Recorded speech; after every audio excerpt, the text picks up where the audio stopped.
Welcome, everybody, to another week of the MOCA Live podcast. It is 6:31 p.m. Eastern Standard Time in New York. It is 8:31 a.m. local time here in Kanazawa, Japan. My name is Max Cohen. I will be one of your hosts for the MOCA Live podcast today, and joining me, my trusty co-host, as he does every week, the founder of the Museum of Crypto Art, Colborne Bell. Colborne, how are you? I'm wonderful. It's been a long day, but exciting.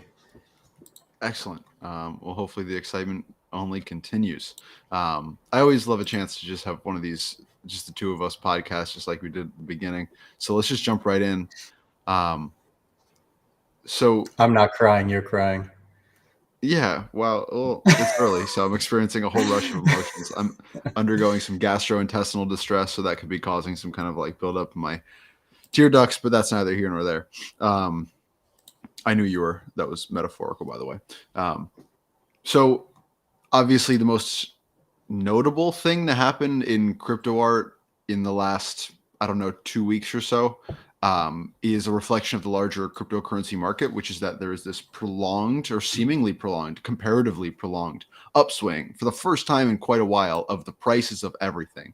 And this kind of generally roused enthusiasm that is kind of returning, maybe not to like the internal crypto art world, but to the sphere in which it all sits. And we've noticed a very interesting situation playing out in the community, which is this growing discourse about people returning to crypto and returning to crypto art who may have stepped away during the bear market. On Twitter, somebody, K Money, posited that, quote, people criticize the people that made a bag and took a break before coming back when things are heating up, but in my opinion, they won. And the lead dev at Cyberbrokers, Ben, responded to that by saying people have the opportunity to show up, make a bag, and leave because of the work people do in the bear to build things worth investing in. So there seems to be this push and pull between some folks saying, no, it's great that you made your money in crypto, you got out when it became mentally stressful, or I don't know, some kind of a threat to your mental or physical health, and now that it's, there's an opportunity for you to kind of settle back in and do so safely, healthily, we're happy to have you back. And on the other side, I think a lot of scorn from people who had no other choice but to stay in crypto art, whether financially or emotionally or historically. And by quote unquote building through this bear market, they have developed quite a distaste for people who are coming and going as they please. So I really wanted to talk about this topic today because it seems like I don't know my way through this forest. So the discourse right now is very acerbic and very assaultive, and I want to kind of avoid that tone throughout this podcast, which I think we'll be able to do. But it's an issue that's gripping many people right now. So I just on this very as an opening question, Colborne, how do you feel about a theoretical person, right? The totally imaginary, like stand-in for a person who did well for themselves during a bull market, then disappeared during the bear market, and are now kind of reappearing. Yeah, I'm going to rewind it a little bit because this is like such an imaginary conversation because we're not back, right? October was lowest sales for NFT art, period, or at least in the last 2.5 years. So this is just like a conversation that people are having. They've invented. Nobody has actually like come back and tried to make a big sale, or there have been maybe this has to do a bit with Pac. I know Pac kind of rubbed some people the wrong way, released something, and people started arguing over his legacy. But people are bored. They're inclined to be fighting. And yeah, crypto markets are picking up. So, there's money to be made and there's resentment kind of abound. How do I feel about people coming back? I think, there is a saying that, what is it? Pioneers get slaughtered and settlers prosper. So I haven't heard that one. That's genius. You don't know that one? Yeah. And you either are or you aren't. You either love the thrill of being on the cutting edge of this and building with people and being in the mix and coming to it every day because it's a challenge and because it's difficult, or you kind of run in the middle. You like work with popular crowds. You want to like move the masses, and you drive attention to yourself in these hype moments. Hmm. And I know which one I am, and I don't really at this point, I don't really care. I just know I know who I am. uh but I think a lot of people who are on the edge of these things, that are bringing the value, that do show up every day, it can be easy to be resentful of the people who kind of settle in when the getting is good. Yeah. So Yeah, I hear what you're saying, of course, and I understand the resentment on people's parts, but doesn't it seem to you like there is some kind of, and I have no thoughts either way. A lot of this is kind of just like off the cuff, but doesn't it seem like there's a strange, it's almost antithetical, these two ideas, right? To be upset at people coming back when things are getting good, and to also like crave wider adoption of crypto. Like you're just you're just never going to have a situation where more people care about crypto art, but the 1% of the 1% that's going to stay here through all these bull markets, like that's the thing that never changes, right? The core of the thing, the like true, unconvertible believers, those people are never going to change. We're not trying to attract, it's impossible to attract more of those people. They're probably a lot of them already here and have been here longer, certainly, than I have. The people that you would attract would be these kinds of, I don't know, to use your parlance, border settlers, right? Who are kind of showing up on the fringes, maybe jutting out into kind of the central, system of this thing, but are not having their lives played out here. They are not, making their social milieu. They're not composing it of all artists and builders and Web3 folks. So I don't know. There's that dichotomy is interesting to me to feel. I just think it's misplaced expectations. I mean, the whole thing is wildly irrational, right? You can think of it as, it is still kind of crazy that we're online selling JPEGs, and you really got to pull people on. So, what does it mean to own this digital content, especially when for so long it was given away for free? We're really working kind of backwards and trying to bring people up a really difficult cliff. So, building infrastructure, I know how difficult it is. Building a platform, it's really, really difficult.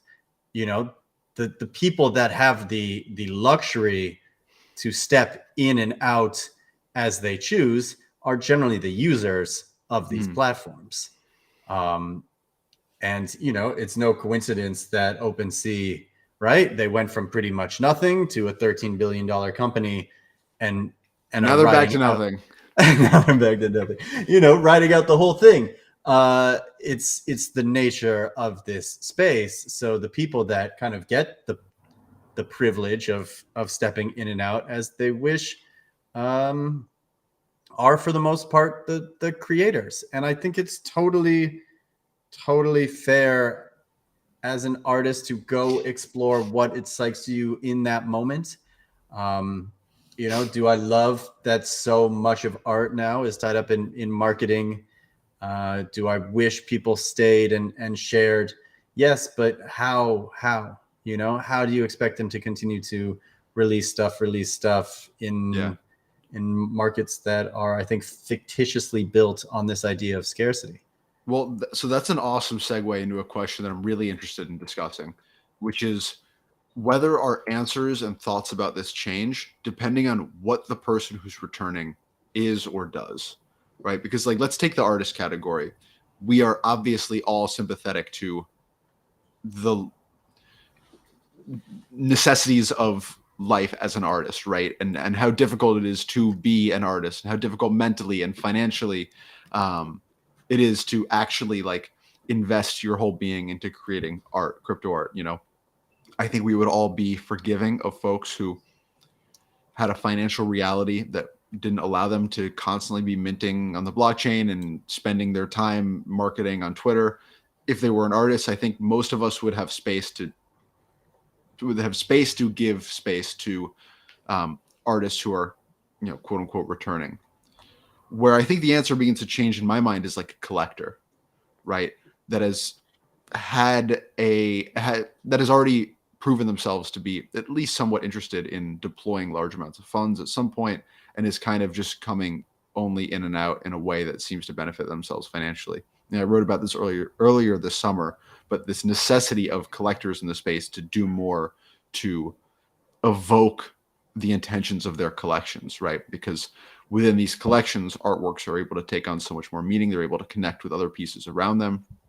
Because we kind of, on the whole, lack gallerists, and because despite, the countless calls for curation, there really isn't that much curation here. It's in the collections of collectors in which these works are kind of unintentionally curated and then seen.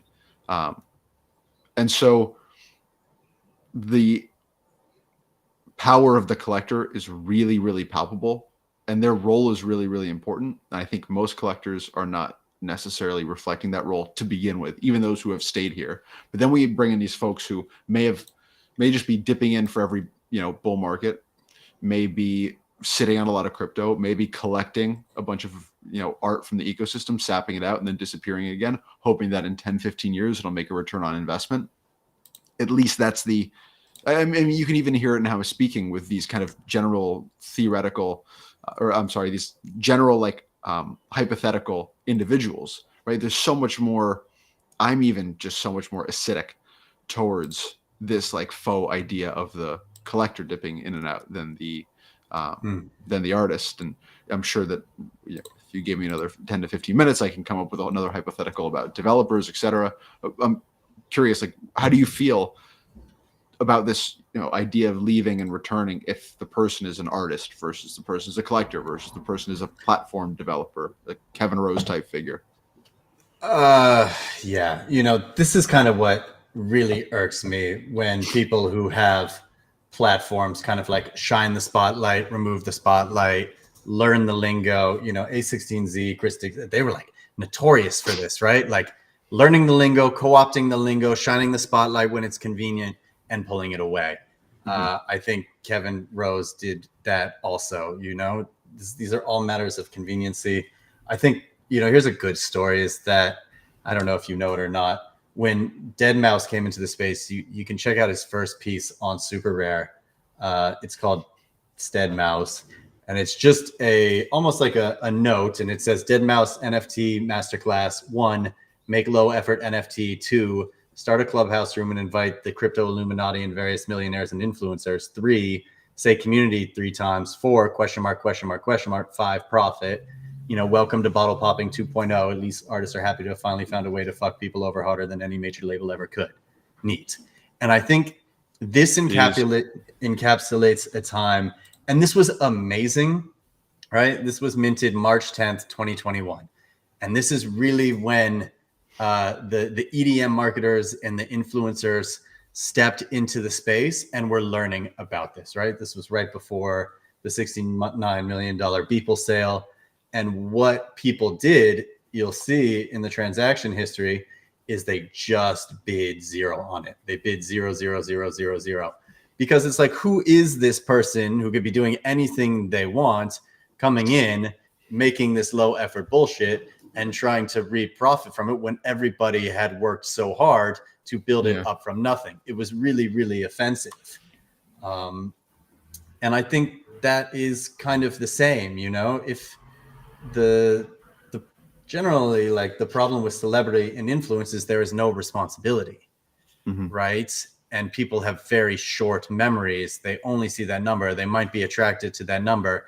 People might present and pitch themselves a certain way. There's 140 characters, and the past is in many cases just the past. Yeah. So Who was it? Floyd Mayweather, who like started making. He made like 8 or 9 different PFP projects and was just extracting millions of dollars from a bunch of people, and then abdicating his responsibility at the top of these projects altogether. And all of these celebrities who were being clearly paid by, whether it was, MoonPay or this or that PFP project. Like I think it was like Antonio Brown was paid by some project, former Steelers receiver who, and famous ne'er do well. I don't know, famous asshole. I think he's even worse than that. But they would like pay him to make some tweets about a PFP project, and again, like you said, no responsibility. It's just coming in and trying to extract something from the community. And also, I think that like that applies to the A16Z folks that you mentioned. And also, like, I don't know enough about him to make a real generalization, but like when I saw a couple weeks ago, however long that was, when Kevin Rose bought that $16 million house in California, or something along those lines, and had either shut down the Moonbirds project, I don't remember exactly what it was, or like laid off a bunch of the team. I was like, again, this abdication of responsibility, this like taking all of the all the profit, so to speak, from these positions of leadership and like social, I don't know, I guess I'll just reaping the rewards of social leadership, and then not actually like using that place to input anything back into the community, just only acting as an extractive agent. And so then like, and I think that these are very high profile situations. Obviously, anytime we have these very recognizable figures, the multimillionaires, the actual celebrities, it's going to drown out every story of every, artist who wasn't able to, meet their rent working on art. So they had to go back to some kind of 9-to-5 job and have been struggling. And now with crypto heating up again, like that, those stories, brilliant as they are and as powerful evocations of the human spirit as they are just not going to be as sexy as, Paris Hilton and Jimmy Fallon talking about Bored Apes on the fucking Tonight Show. Yeah. So I think yeah, all of these profiles in the extreme are really, really important. And I think, there's nothing more, suggestive or exemplary than probably what happened with Beeple and what happened with Pac. And, Pac disappeared. And I think that's probably why we're here. I think that's probably why people started talking, because he released some animated thing. And I think largely was absolutely tore apart by people saying like, get this guy out of here. But Beeple, even though he sold the ETH when he got it, he stayed, right? And he went and he built this thing in South Carolina. And, you have to respect that. Even if he chose his partners as he did, that's all good, fine, and well. But he's holding events at these things. He's doing live drawings. So, he took that mantle, and at the end of the day, I think he earned it, and he proved himself to kind of be here for it. That's an interesting point of view. Because I know we've been critical of people in the past for the partnership with Yuga and the kind of like whoring out of the CryptoPunks brand for the sake of, Yuga's profit, which is obviously what Yuga wants in the first place by buying CryptoPunks, and kind of like merging these things together ideologically, right? Like this OG vibe of CryptoPunks with the very, very, very corporate brand ideology of Yuga. But I really do think that that's an important point, that yes, this dude is here. And even if you take away the events, the Yuga partnerships, he's interacting with the space in a way which feels really real. The everydays are interacting with what's going on here. This is a mind that's clearly interested in being around, and at least even in a tangential way, right? Just looking at the most popular stories of the day, even if that's PFP shit, even if that's, whatever Pepe derivative is happening, like it is some kind of interaction. I don't know much about Pac, admittedly. I know that he or they or whoever Pac is has drawn plenty of ire from the community before. I know that they're the highest selling crypto artists ever, right? Or NFT artists, or whatever you want to call it. Like, I mean, I know that there was the merge, right? It was like a collection of many, many, many pieces, but still made like $91 million on a single drop. I do think it's interesting. We have these extreme examples, right? I think it's important to use these extreme examples because they do put certain things in a perspective. And when you do have these two artists at the financial apex of this space, right? Like Pac and People, who have both made, what are we up to? 8 figures, right? That's 8 figures, high 8 figures on. Yeah, I see your eyes moving just to make sure, right? 9 is 100 million. So maybe Yes. low nines, high 8s. Like, Yeah. it is interesting to see the different split, right? This idea of like, oh, I made more money than I could ever spend in my life. I'm going to go fuck off. And then Totally. and then I'm going to come back maybe, to fart around or to take something else that I need from this. And then you have another person who's like, I made more money than I can ever make in my life. What am I going to do now? Well, I might as well keep farting around within the community that helped me make, this gargantuan amount of money. And it's, and it's like, the question is like, what do you need and what do you believe? Right. So deadmau5 didn't need to come in here. We didn't need deadmau5 in here. We didn't want deadmau5 in here. But he felt the need to put this thing on the blockchain at a time that was really exciting for people, and that's why it was a major fuck you. And when Pac talks about coming back, that's kind of again why it's a major fuck you, because how could you ever recover from distributing all of these things to so many people and selling them like little white circles and saying combine them, and who looks stupid is the people that did that. Mm-hmm. And when you make thousands of people look like a fool, then that's not really art. It's socially manipulative in the way that like the best scammers in this space can mm-hmm. be. Well, I think that we have to look at each situation. We definitely don't do enough of this in crypto art, but this is a maybe even just like a human psychological problem with these sweeping generalizations, when point of fact is that most things need to be judged on a case-by-case basis. Because the third part of the trifecta of the most successful crypto artists, obviously, at least financially, reputationally, is Xcopy. And Xcopy is outside of this conversation altogether, right? I don't think there's any doubt in anyone's mind that Xcopy is a integral part of crypto art. But Xcopy will still take long periods of time off between dropping works and kind of go in this radio silence period. And no one really says anything or has a problem with that. The difference being that, or I guess not the difference being, all of these people have been in crypto art since the beginning, but you kind of get some inoculation against the coming and the going because of how long you've been here, where you've been in the interim, what you've been doing in that time. And maybe we're not paying enough attention to each individual and what they're doing in these periods in which they're here. So take, for example, like, I don't know, let's say, like even the activities we do at the museum, right? Like, it's not like we're bringing in tons of money. It's not like we're exploiting the community for X, right? It's not like we're, if the museum were to just dissolve one day, right? Just like go away, or not even go away, but just go radio silent, all of us, right? Just nothing. Well, we haven't come here to extract anything and then returned with the intention of extracting anything in the first place. And that intention in those moments that we're here then are going to inflect back on whatever moments are happening in the interim, how long we're away. It's not just about, and I think this is probably where a lot of the anger comes from.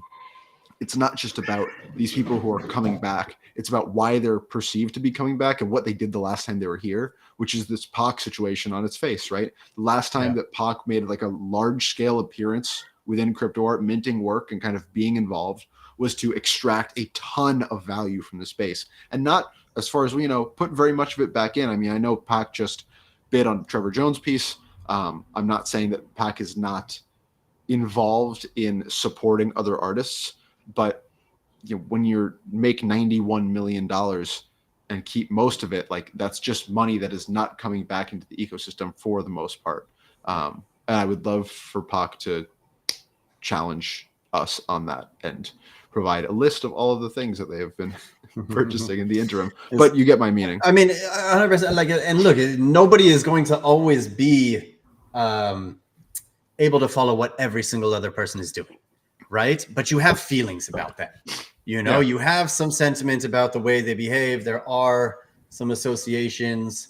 You know, I think the museum project was always a sacrifice and labor of love. Nobody was ever going to get like rich off of this. It doesn't Not keep the yet. lights on. Yeah. But that's fine. You know, it's just, it's going to sit as a moment in time. And, you know, we can hopefully continue to just like do this and reflect but whatever. Um, it's not really about us because we didn't leave and come back. So I am curious to see definitely the ways in which people will choose to participate moving forward, because whatever we're moving into is not how it was going to be in the past. And I hope that people will be more wise in this next cycle. First cycles are crazy. It's really, really wild. So you lean on a lot of, you know, the initial infrastructure, but things are going to roll over. And, you know, the fact of the matter is that value always accrues irrationally. If it accrued rationally, if people cared about the art, you know, we wouldn't have lost things like async, and we wouldn't have lost things like JPEG. Yeah, shout out Conlon, shout out Maria Paula.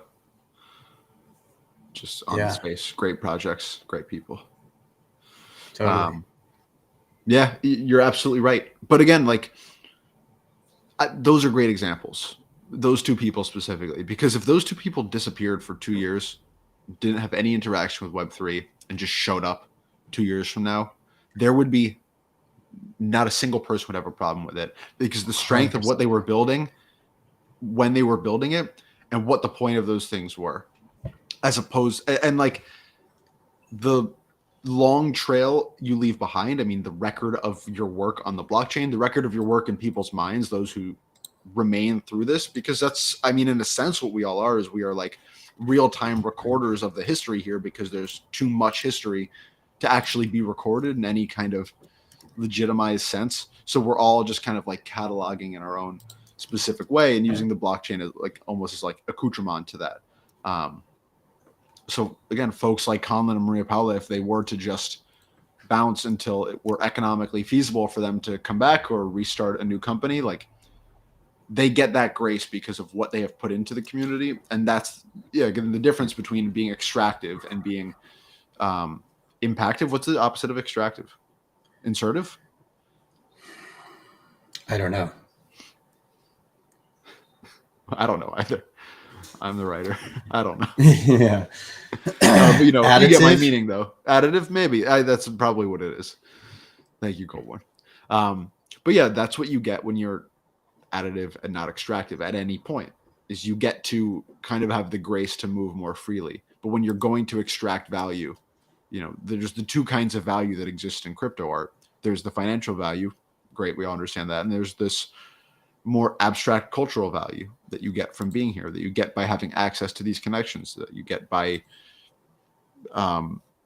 engaging with all these platforms and all these developers, and kind of sitting on the cutting edge, having this front row seat to some great future adoption of this bleeding edge technology.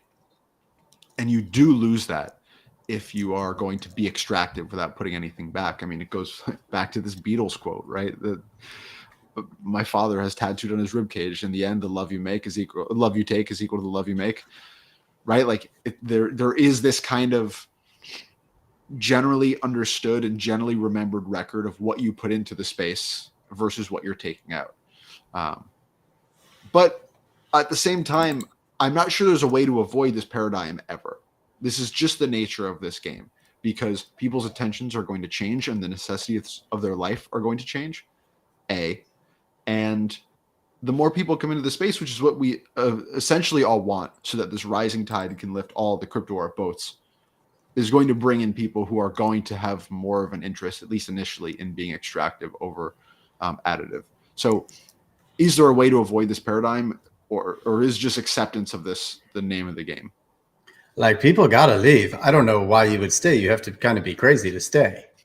Yeah. You know, there's there's bills to pay and mouths to feed, and generally, generally we lose kind of the best people. So, to get way out on the edge and be here and continue to like believe in it, that is something special. And I think, people who are building, whatever comes next in this, I hope they will get rewarded.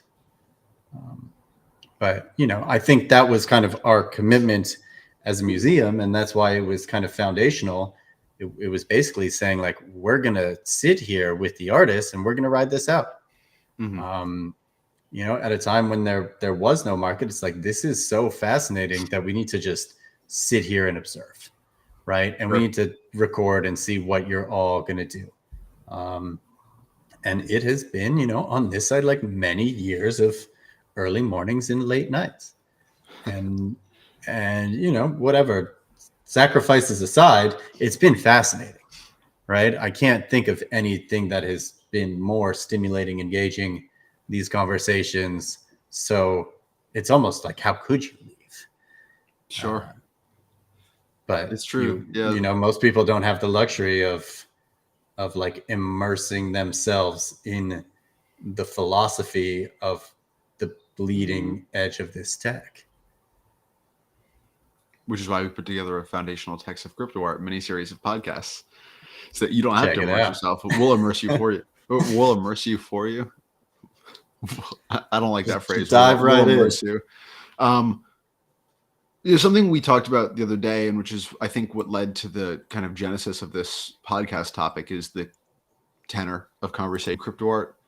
Obviously, this kind of can you return to crypto art topic is where a lot of is the arena in which a lot of this antagonism is playing out. But this is a very punchy and kind of like trigger happy space at the moment. People are ready for a fight, which is interesting to me, considering that the larger cryptocurrency market is having this kind of momentary, we'll see how momentary it is, but be it momentary or long term, having this first euphoria in really like a year and a half, 2 years. Like, it's been maybe a year and a half is more accurate, but it's been a long time since there's been like a couple weeks of good news. And it seems like there's been a couple weeks of like really good news, at least on the price side. So I'm curious why you think that there's this dichotomy between good in the larger atmosphere and just more intense kind of infighting and antagonism within the crypto art niche. Yeah, because people are fighting for legacy right now, right? They're fighting and trying to justify what they did, which is either defending their bags or, saying that this was valuable and innovative. And, it's basically, the history is going to be written by the people that are still around. So that's why they're fighting, is because there's so few of us and people are defending their bags. Protect your bags at all costs. I guess that makes sense. Do you think that I want to hang on that thing you said, right? The history will be written by those who stayed, because I guess I just want to push back on that, right? If there are 1,000 people who stayed, Pindar Van Arman once told me he doesn't think there's more than 1,000 active wallets in crypto art. If there's 1,000 wallets here right now, and let's say this, economic upswing of crypto continues over the next, 6 months, and we get 100,000 wallets coming in, people who are trying to make a quick buck, how does that 1,000-person cohort continue to leave the legacy? If these other people coming in are going to be largely extractive from what people here have been building, and are going to take more and more from what people here have been building, are going to use, the equivalent of async to make a bag for themselves and then leave async to die. How can we continue to assert, not we as in me, but like we continue, collectively, continue to assert our place as history makers? Yeah, I think crypto is a social game, right? And I think it's about telling those stories, and I think a couple people will, most people will come for the speculation, if the speculation does return, right? I am like so confident that we cannot see a similarly sized speculative wave on Ethereum. Where do you think it's going to go, Colborne? I don't know, dude. Yes, you do. Where's it going to go? I'm not going to say it. You got to say it. I can't say it. No, it's not going to go there. It can't go there. It might go there. It might go there. I am for sure concerned with it getting wider, right? And if it goes in more places, frankly, that's better, right? And if the price comes down, that's better. I think, for better or for worse, all of these things will be incredibly scarce. They probably will not move that much. We know most art in the real world only gets bought once. So however many people are really looking to kind of like flip and turn something over, especially on the art side, art on Ethereum, I don't know. I think that window gets really, really narrow. I think this is going to speak to like the birthing, the generation of like this movement. It's going to carry and spread so many different ways. And what is most important is that we did it, right? We kind of did what we said we were going to do. And that, for me, that feels good. That feels like probably better than, on the Converse pack sitting at home with $90 million.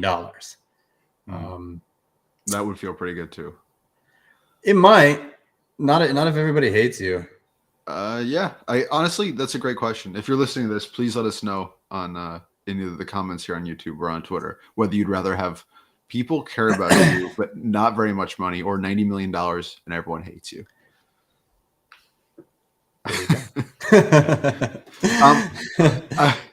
First experiment with asking people to comment on stuff. Right. A real barn burner of a question on that one. So I want to talk about one more aspect of people, quote unquote, returning to the space, but it's not artists, it's not collectors, it's not developers, it's not sexy, it's not big names. It's this mass wave of like the flippers, right? These people who are only coming because they can make a quick buck, who only came in the first place because they could make a quick buck. They transparently have no interest in any of the finer points of this. They are just going for where the money is. Hate them if you want. At least they are transparent with their aims. If the market comes back in any way, those people will come. That will be most of the people returning will be folks who already have wallets set up, already have history doing this, already know how to, purchase from a manifold contract or something like that, or purchase or, list things on OpenSea because they did it in 2021 and are now returning because the economic situation at large is appealing enough for them to maybe be able to start flipping things again. What does it mean for crypto art and kind of our whole world when those people start returning? Because we can talk all day about the artists who, the Pox or whoever, the, founders. There are like true patrons in this space, right? But the people that really made the market, that made the profits for the most part, where did they come from? They came from the venture capital or the hedge fund world, right? They saw a trade, they saw some asymmetric risks, and they saw the upside, and they made their play, right? A lot of like poker players went into and were trading punks. So there are these people that are programmed for the gamble. Now, whether they see it again in art, I don't know, right? I think probably one of the all-time great traders of this was Yeah. I think he was the one that sold Right Click Save and some other pieces for astronomical amounts. And that's somebody I think of really fondly, right? That was somebody that came in and paid what felt like an exorbitant price at the time. Mm-hmm. But damn, in 6 months, if they didn't like make it worth it. So, there's always somebody out there that is willing to take a risk. And, they've said it again and again and again, the artist, there's always a bigger whale, right? So that's why, on this part, you really got to come in with kind of like no ego about it. I think the people that came in in the short term with the ego were the ones that really got chased. But I'm thinking of even like lower level, right? Like not these poker players who are coming in betting on punks, but like these flippers who are turning your average art blocks project in from, they're minting it out in 30 seconds and the price is skyrocketing. Like for every one of these poker players who are exchanging punks, you have 10,000 retail investors, right? And those people, I think, are the danger, not the danger for in sure, a negative way, but like the danger in the impactful way, right? Those are the people who are going to change the paradigm itself because, like piranhas, they're just going to snap things up, and the market is going to respond to their frenzy, right? As opposed to the poker player who's making these, the two yaya who's making these educated bets. These piranhas are just going where there's any perceived meat on the bone. Right, wrong, I'm not discerning that. And maybe piranhas is too loaded of a metaphor, but like, look, the middle gets washed. The middle gets washed every single time. That is the 90% that is not moving again. Right? Because if you're not in it, if you're not like, you're either hunting for that deal and you are looking to flip up and you are telling everybody why what you have just acquired at the high end is the most rare, beautiful, incredible, impressive thing that has ever existed, and somebody needs to pay 10 times the amount that you paid, right? You either need to be there, but I'm telling everybody right now, to whoever's listening, you don't want to be caught chasing the middle. Yeah. Right? It's all of that stuff that everybody rushed into. There is no matter what, there is a chance that somebody could pay more than $69 million for that people artwork. Mm.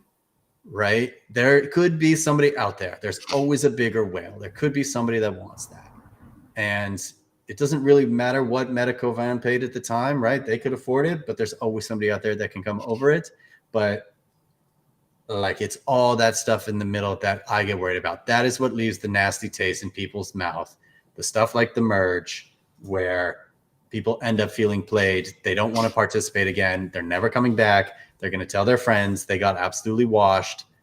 And that's kind of also, why I thought a lot of the economics that Nifty Gateway was playing around with in the beginning was so dangerous for the space. Can you say more about that? I'm curious, like what you're referring to. Yeah, just like the open edition thing. Yeah, the open editions, or the fact that it felt like there was not real money in those markets, like always buying everything that was released that night immediately on the secondary market for 20, 30, 40, 50% more. Right? So when you give retail a chance, to make $100 in 10 minutes of work, well, you better fucking believe they're coming back for the next drop, and they're probably telling their best friend. Yeah. But I'll tell you what they're not doing is they're not cashing out. Mm-hmm. They're not taking those profits. They're going to sit at the table until the money's gone. Yeah. That's fair. That's exactly what I did. Yeah. Yeah. I mean, in the world of Solana PFPs, I sometimes look at my like Solana wallets and like what I have now, and I'm like, how could I possibly have done so poorly?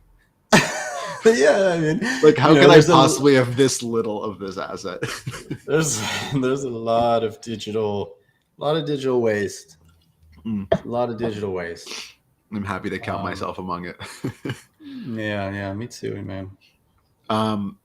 Any last thoughts before we kind of close up or wrap up this topic, Colborn? I think it's just a really productive conversation. Yeah, I had a lot of fun on this one.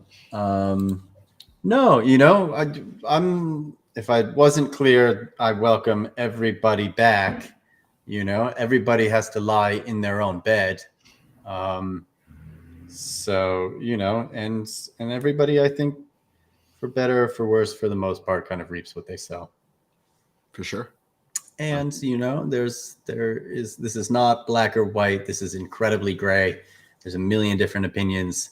What is interesting is that these tokens are sticky and they don't leave, right? Yeah. So that has a memory unlike other things. And it'll be interesting over time to see how the market reacts to the memory of these artifacts that were left behind. For sure. And the people who are in crypto art have been trained over the course of many years to have as strong a memory as the tokens themselves. So what you add to the space is remembered, and what you extract from the space is remembered. Somebody somewhere will remember. And these narratives, these memories need very, very little to get off the ground and to swallow you up if you've been abdicating your responsibility. So this was a good podcast. I think we touched on a lot.